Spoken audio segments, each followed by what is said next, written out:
It is the best of times. It is the worst of times. In the year 2015, people have access to a breadth and depth of information unimaginable in an earlier age. Everyone contributes in some way, participating to create a living, breathing mediascape. However, the press as you know it has ceased to exist. The Fourth Estate's fortunes have waned.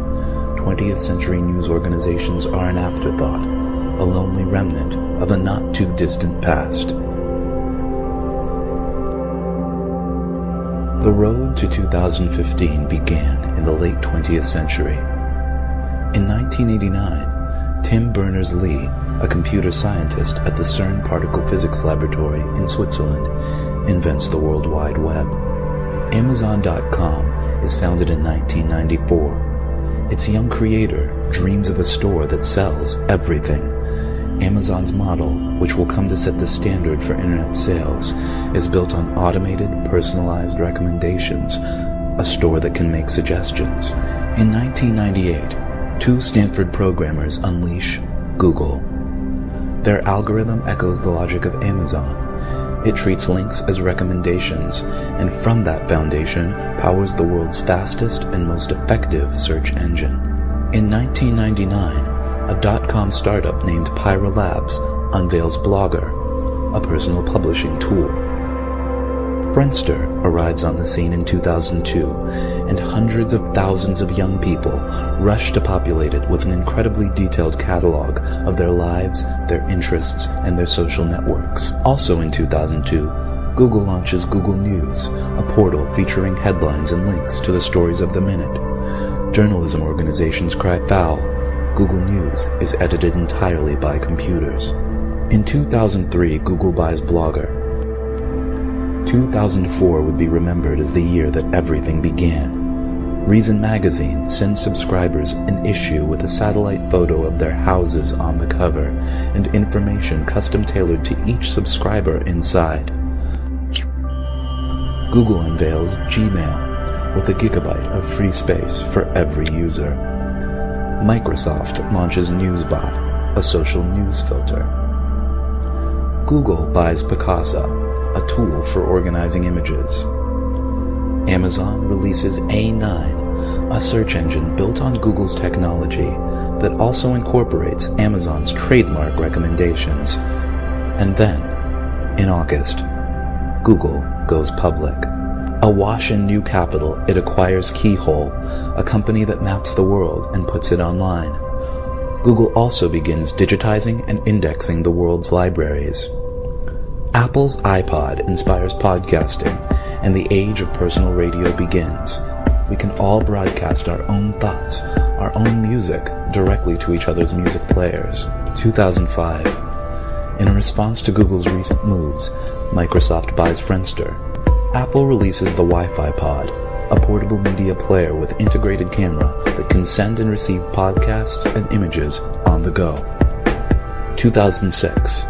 Google combines all of its services into the Google Grid, a universal platform that provides a functionally limitless amount of disk space and bandwidth to store and share media of all kinds. Each user selects her own level of privacy. She can store her content securely on the Google Grid, or publish it for all to see. It has never been easier for people to make their lives part of the media landscape. 2007.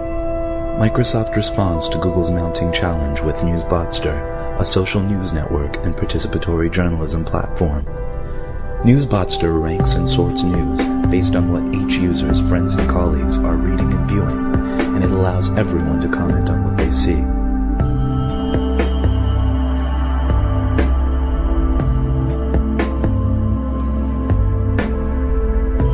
In 2008 sees the alliance that will challenge Microsoft's ambitions. Google and Amazon join forces, forming Google's On. Google supplies the Google Grid, an unparalleled search technology. Amazon supplies a social recommendation engine and its huge commercial infrastructure. Together, they use their detailed knowledge of every user's social network, demographics, buying habits, and reading interests to provide total customization of content and advertising. This year, the New York Times switches to a paid subscription model online. However, its content stream remains open to Googleson's indexing computers. The news wars of 2010 are notable for the fact that no actual news organizations take part. Googlezon and Microsoft face off, enhancing their services week by week. Googlezon finally checkmates Microsoft with a feature the software giant cannot match. Using new algorithms, Googlezon's computers screen stories for names, places, images, and other contextual cues, isolating facts from quotes and turning statistics into flexible equations. Then, Googlezon resorts, recalculates, and recombines these scraps with our information. Our blog entries, our photos, our purchases, our lives. Suddenly, news is more relevant than ever before. In 2011, the slumbering Fourth Estate awakes to make its first and final stand. The New York Times Company sues Googlezon, claiming that the company's fact-stripping robots are a violation of copyright law. The case goes all the way to the Supreme Court, which, on August 4th, 2011, decides in favor of Googlezon. On Sunday, March 9th, 2014, Googlezon unleashes Epic. The evolving, personalized information construct is the system by which our sprawling, chaotic mediascape is filtered, ordered, and delivered.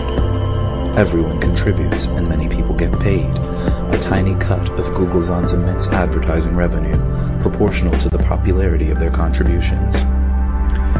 Epic produces a custom content package for each user, using his choices, his consumption habits, his interests, his demographic, his social network to shape the product. At its best, tailored to its savviest readers, Epic is a summary of the world deeper, broader, and more nuanced than anything ever available before.